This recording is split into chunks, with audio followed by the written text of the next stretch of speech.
Welcome back to Advanced Techniques in Corel Draw. I'm Mary Winkler for Tots Plus. In this lesson, we'll continue working on our assortment of office supplies with a pink rubber eraser and some custom text. I've zoomed in on my illustration in order to work on the eraser. It will hang out near the pen within our composition. Use the rectangle tool to draw a rectangle. Mine is about half the length or a bit less than the pen. You can make your eraser whatever size you want, but the rectangle should be pretty close to the final size you've intended for your eraser to be. In Object Properties, choose your eraser's shade of pink. Go for something reddish or a bit pinker to match the donut. Really, this is up to you. Grab the pick tool and select your eraser. Fillet the left corners together and then the right corners. My left corner radii will be 0.24 inches. Since my rectangle is 2 inches in width, this rounds them out a bit. My right corner radii will be 0.16 inches. You can play around with the radius of each corner as you see fit.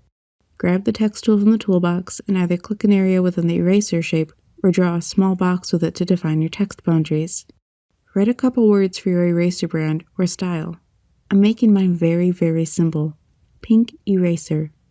This is a good place to write down your own name, brand, or some little message to viewers of your work. Or you could write down the brand of an eraser that you use often. Change the size of the text in either Object Properties or the property bar. I don't want it to take up all of the space of the eraser, but I do want it to be legible within my illustration. Change the font to some sort of refined script. I like Honey script for this design. Make sure the size of your text didn't change too much. Enlarge it if you have to. A lot of this is simple trial and error. I've settled on Honey script at 26 points in size. With the text tool selected, change the uniform fill in the Object Properties docker to hot pink. Convert your text object to curves. Under Transparency, set the blending mode to multiply and the transparency to 56 or so. Scale your text shapes up and in the Align and Distribute docker, align your text group to the center of your eraser. Draw a small rectangle on the left side of the eraser. Fillet the left corners so they mimic the eraser's own corners. Scale the rectangle like so that it's closer to the edges of the left half of the eraser. Set the fill color to dark pink. I sampled the text color with the eyedropper. Use the Transparency tool to create a fountain fill transparency, going from left to right. Adjust your fountain fill so that the black box on the right doesn't extend past the shape's boundaries. Like we did while rendering the coffee in the coffee cup, we do this so the transparency gradient effect fades into the shape it's overlapping, versus showing the actual boundaries of the object that has the attribute applied to it. Duplicate the pink shadow shape and rotate it 180 degrees, so it can easily be placed on the right side of the eraser. Change the radii of the corners to match the eraser's right corners.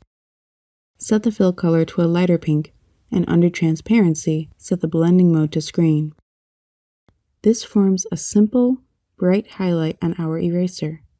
Since rubber is a pretty simple construct, it doesn't have a lot to render. I found this to be a nice compromise between rendering too little or too much. Group together your eraser components and use the Drop Shadow tool to add a drop shadow to the group. Set Feathering to 6, the shadow color to a deep dark pink, and the transparency to the mid-30s.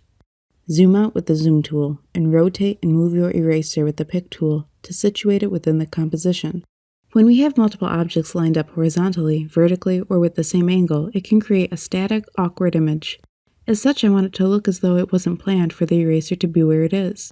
By rotating it to the right a bit, scaling it down, and placing it to the lower right of the pen, I think it balances out the right side of our composition nicely without crowding the design and drawing too much attention away from the coffee and donut, which are definitely the focal points. As we near the end of this course, every item we add needs to balance out the items before it as well as their own flair to the piece. At least that's how I feel about this placement of this eraser within this particular design. Once satisfied with the placement of your eraser, you can move on to the next lesson. Thank you so much for watching this lesson on creating a pink rubber eraser. In our next lesson, we'll put those shape building skills to the test to create some brightly colored thumbtacks for the left side of our piece.